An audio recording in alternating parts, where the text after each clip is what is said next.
Hello and welcome to the Sex Within Marriage podcast. I'm JD, marriage educator, coach, writer, and podcaster. And at uncoveringintimacy.com, we offer a wide range of resources to help couples strengthen intimacy in all areas of their marriage. And I've been noticing a disturbing trend lately on social media. It's certainly not new, but it's become more prevalent. As our society becomes more fractured and each side of the political aisle drifts further away from each other, there seems to be less and less shared common ground. I've noticed that we've gotten to the point of very little productive discussion, not from our leaders, the media, or the population. There used to be a healthy respect even through disagreement, and now there is only contempt. And as a result, the vast majority of the memes, comments, and more coming from all levels boil down to one thing: demonization of the other side. And this demonization is a terrible symptom of contempt that feeds into even more contempt. The more we as a society post Sleepy Joe and Orange Man type comments, the more we move away from rational discourse and towards hate-fueled rhetoric that has no basis in reality. And this dynamic invariably leads to each side believing that they are the only rational ones left, that the other is so far gone that they are barely human anymore. We throw around terms like NPC, sheep, and more. And the danger of this is that we stop valuing them as thinking individuals. We start seeing them as a subclass, as less than human. And this is the entire point of demonizing the other side, that we can reject their thoughts, facts, ideas, logic outright, and dismiss them as the ramblings of someone less than human.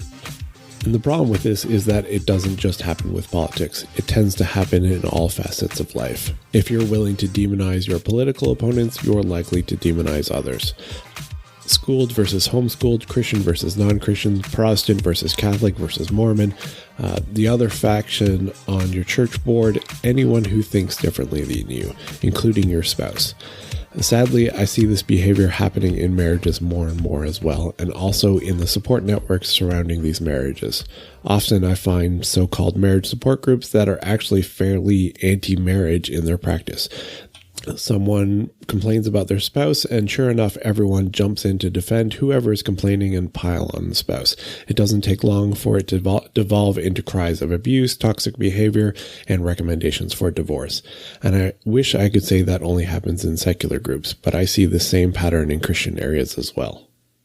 And I see this in my own coaching practice as well. When a spouse shows up fully expecting me to agree with them that their spouse is 100% at fault and they're doing their best in a difficult situation, that their spouse needs to do a complete 180 or else they are fully justified in divorcing them.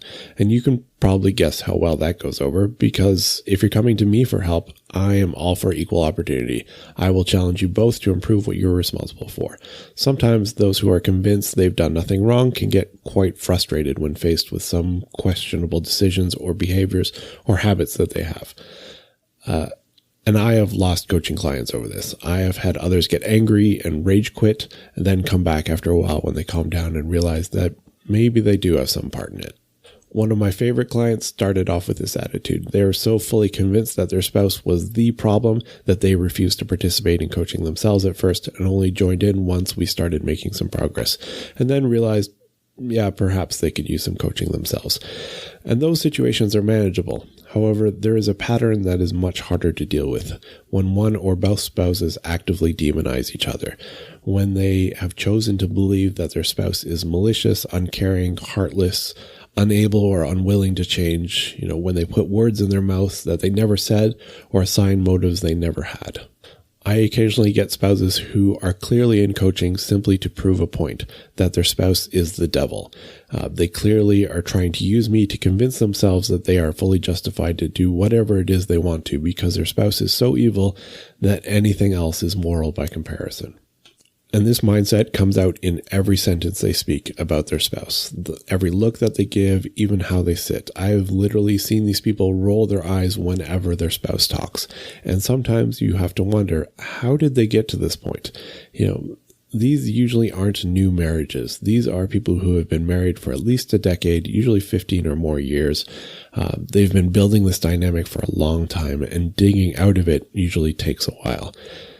these are the couples who, if they do coaching, they are going to be clients for a half a year to a year, depending on how close to divorce they are, because this isn't going to be an overnight thing. We're going to have to undo sometimes decades of built beliefs. But sometimes I get clients who catch it early. They recognize that they are heading down this path and they don't like where it's leading them. They don't know how to stop, but they know they don't like where it's going. Setting them back on a better path usually goes a lot quicker. I generally only get to spend a month or a quarter with these clients. After that, they usually don't need me anymore. Of course, that all depends on how good they're doing at their homework and changing their habits.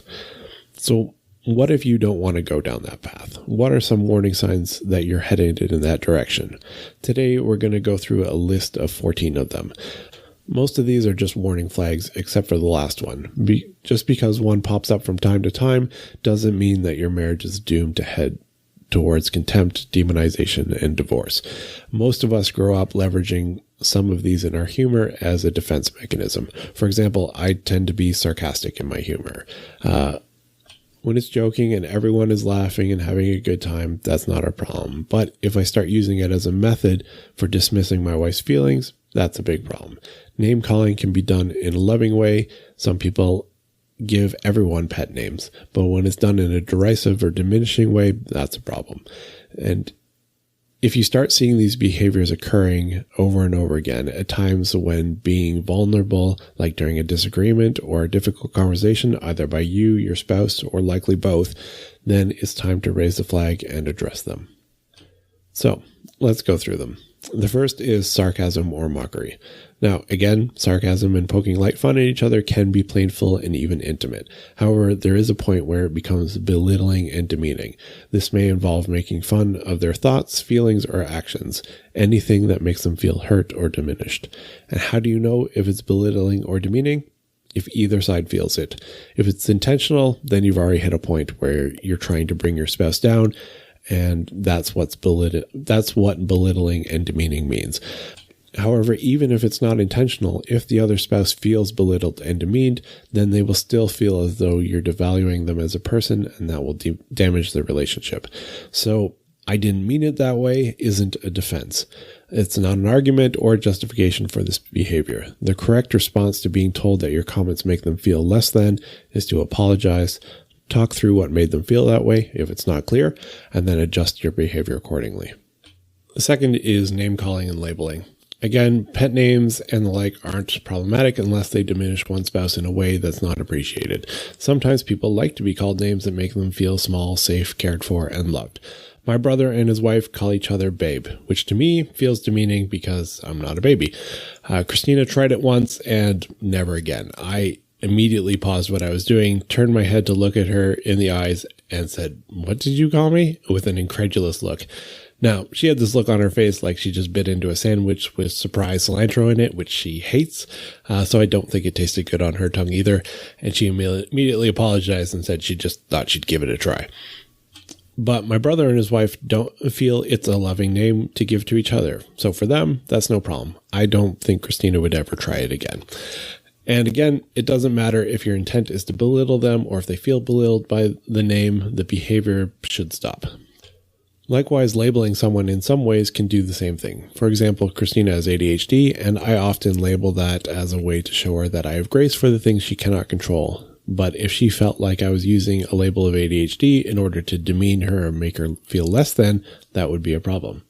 Labels like lazy, selfish, stupid, and more are clearly designed to put the other person down and lower their standard as a person in the dynamic. Now, that said, I've seen couples joke about how one spouse is lazy and them being 100% on board with the ribbing because, well, that spouse was paraplegic and it obviously wasn't laziness. Again, how both spouses feel about it matters. And it doesn't matter if you agree or disagree with the assessment. If you call your spouse selfish and they agree that they are, but it makes them feel of lower value, that's still not okay. And neither is it productive because people who accept that they are lazy will struggle to gather up the willpower to be more productive in life. For example, people with ADHD in particular have a tendency to believe they are lazy, stupid, or crazy. There is even a book by that title, which I'll link to.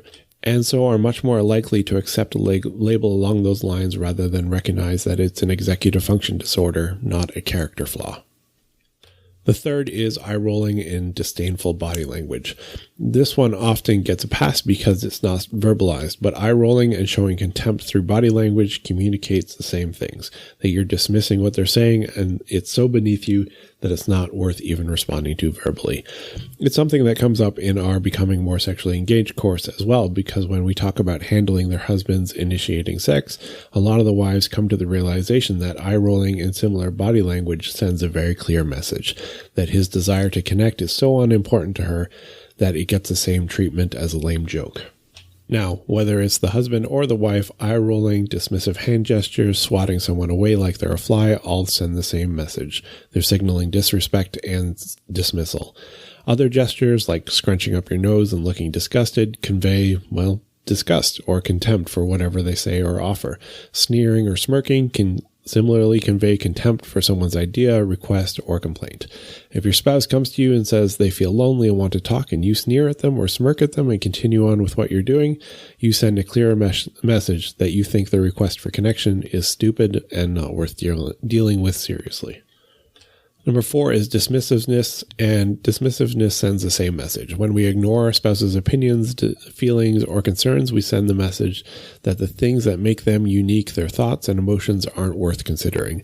This may be done through hand gestures, telling someone to calm down, interrupting your spouse, talking over them, ignoring them, failing to respond, and many, many more things.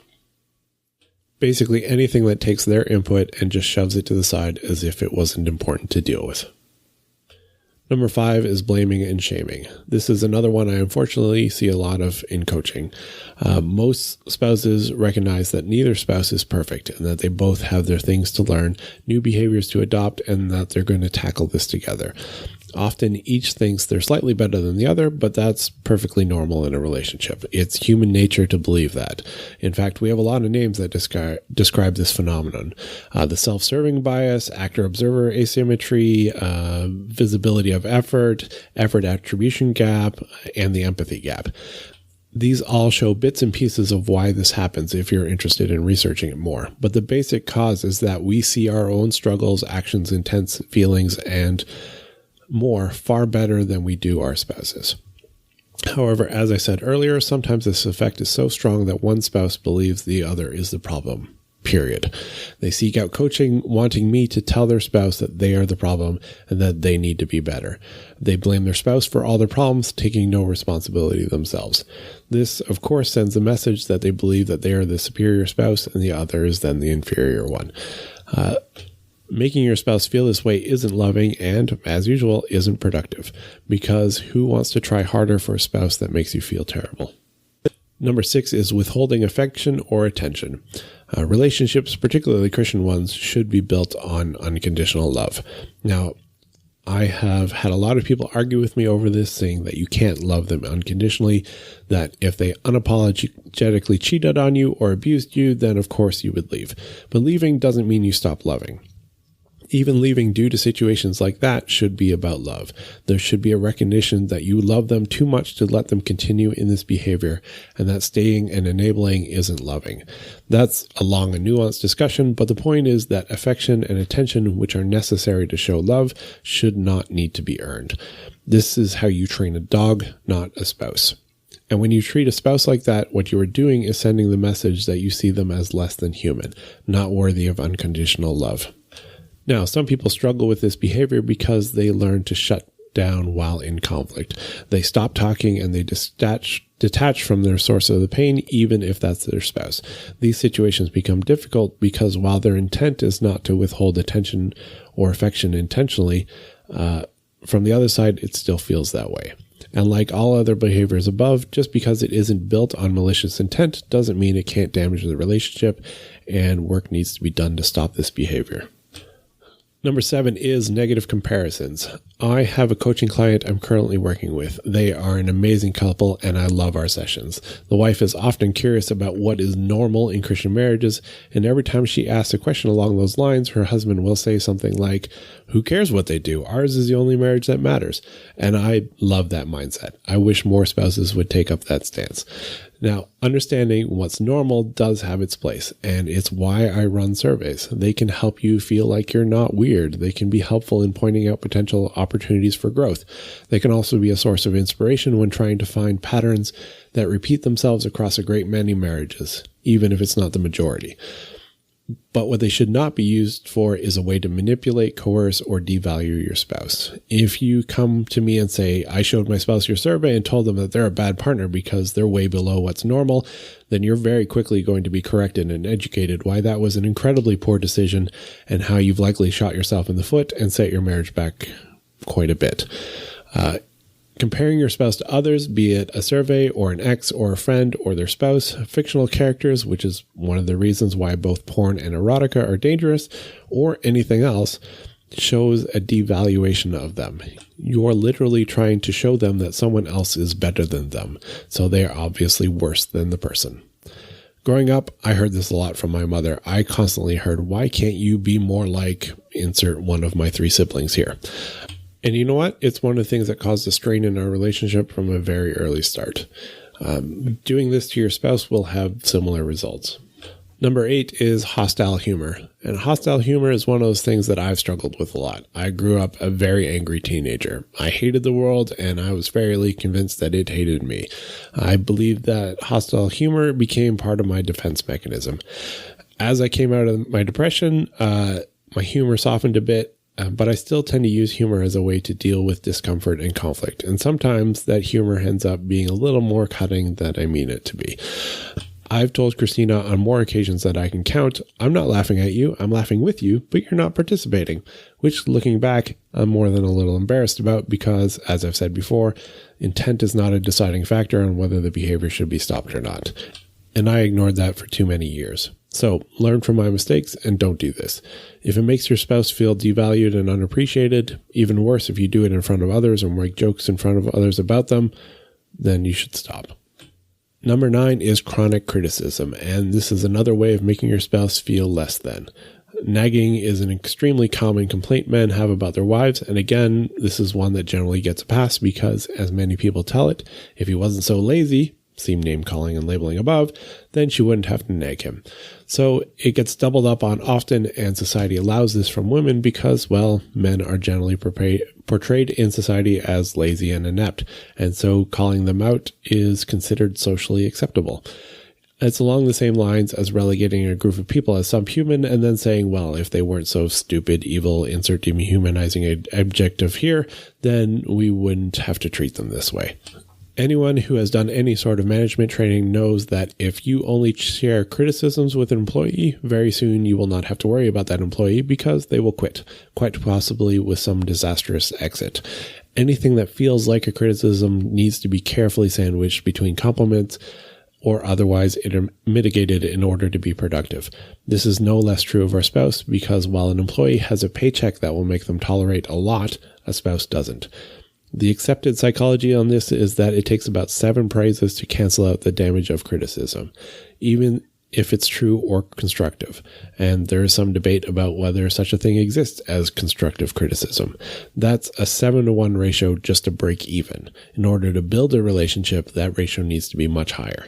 Those who engage in chronic criticism often have a ratio inverted of that or worse. Many affairs start with a single compliment when one hasn't been heard in a long time. One of the most common reasons people give for being tempted into adultery is, "They made me feel special."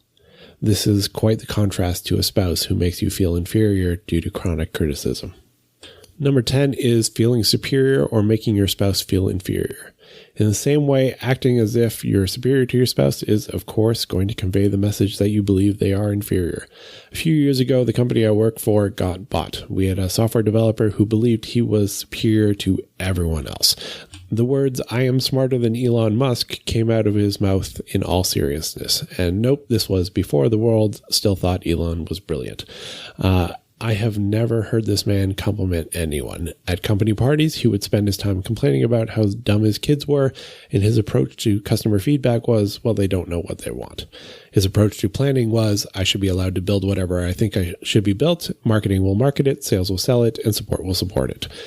And sadly, our prior owner not only allowed this behavior, but enabled it, even exacerbated it.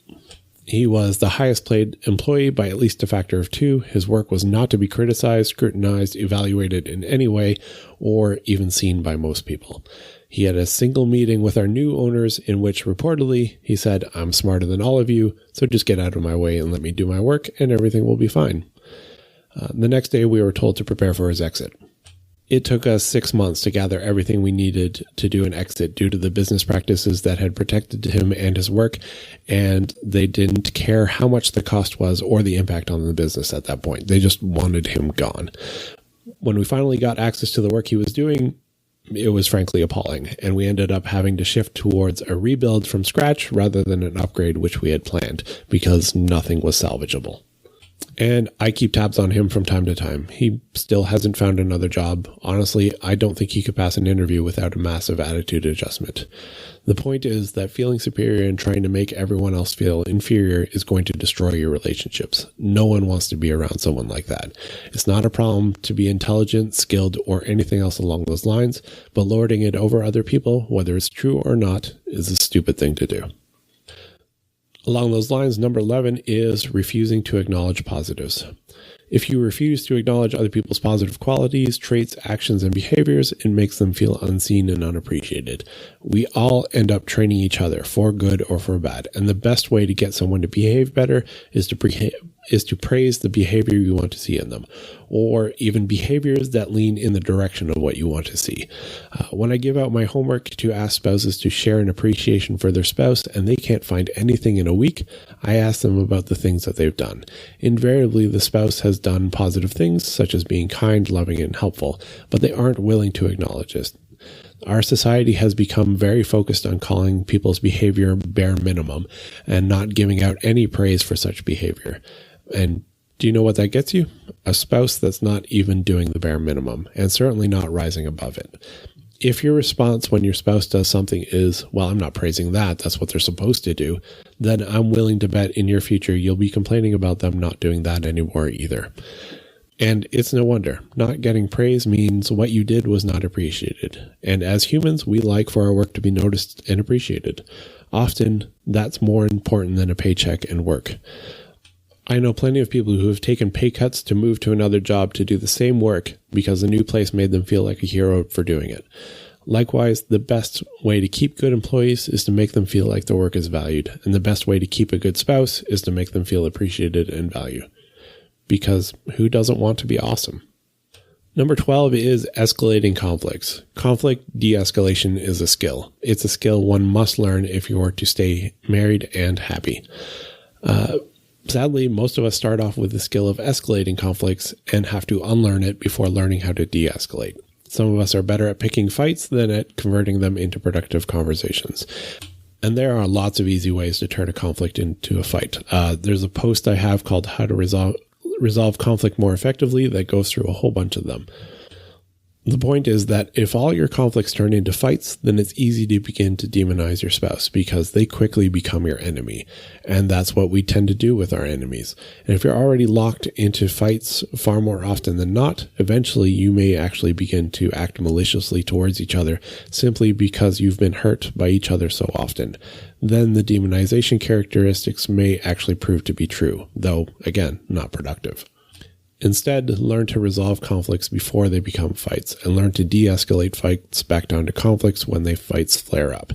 This sends a message that you want peace and to work together, rather than wanting to gear up for battle with a person that should be your ally. Number 13 is feeling disconnected. Sometimes when we let life just happen to us instead of living life, we can find ourselves disconnecting from each other because while relationships can just happen, good marriages do not. They take intentionality. Spouses drift apart, not towards each other. Feeling disconnected is one of those early warning signs that you're not being intentional in your relationship. Disconnection turns into detachment, which turns into a lack of empathy, a lack of caring, and ultimately the relationship becomes antagonistic. So when you start to feel disconnected, plan something to help you feel connected again. And the last one is negative interpretation of actions. While feeling disconnected is an early warning sign, negative interpretation of actions is a late warning sign. This is when you're already well into dangerous territory. When I see this in a marriage, I know they're in trouble because once you've hit this point, most people don't change without some focused attention, intervention, or some life-changing event.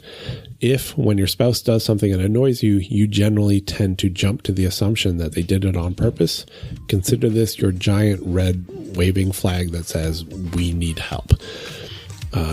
This is generally one of the last steps of all the above items. From here, it just begins a cycle of resentment building, feeling contempt, avoiding and resolving conflicts, or apologizing. If you can't remember the last time you said, "I'm sorry," and meant it, that is a problem because it means you become more defensive than you're interested in fixing things. You'll find positive interactions decreasing until eventually you wonder why exactly you're still married. You'll begin to rationalize divorce, telling yourself that God wouldn't want you to stay in a terrible marriage. You start to label the marriage as toxic and abusive, and all this likely could have been avoided. Are there some marriages that are truly toxic and abusive? Yes. Could they all be fixed? No. But the vast majority of people in marriages could be happy. And I hope you will use this list to look at your own marriage and your partner to see, am I contributing positively to the marriage, or are there things I could work at to turn this around? Because as I said, it's almost never one spouse that pushes the marriage in this direction. It's two people co-creating their experience, their relationship, and ultimately what their marriage looks like in the long run. Like I said, we train each other. Now, if you read through this whole list and thought, uh-oh, don't worry, you can still fix this. Basically, stop doing all the things I warned you about. And if you're struggling to change your behaviors, habits, and mindset, sign up for coaching. I can help you build a plan, find baby steps, work through the obstacles and setbacks, and help you keep focused on improving your marriage. You can even sign up for a free call just to talk through it and see if coaching will help. It's not a sales call, it's an honest assessment. I will tell you where it can help and where it can't. And I've never had a client fail to improve their marriage so long as both are willing to work on it. And I have no doubt that you can have an amazing marriage as well, as long as you're willing to put in the work. I hope this list will shine some light on some areas that could use some work. If you aren't sure and are feeling brave, ask your spouse which ones they feel you do. It's not a question for the faint of heart, though. And that's it for today. We'll talk to you next time.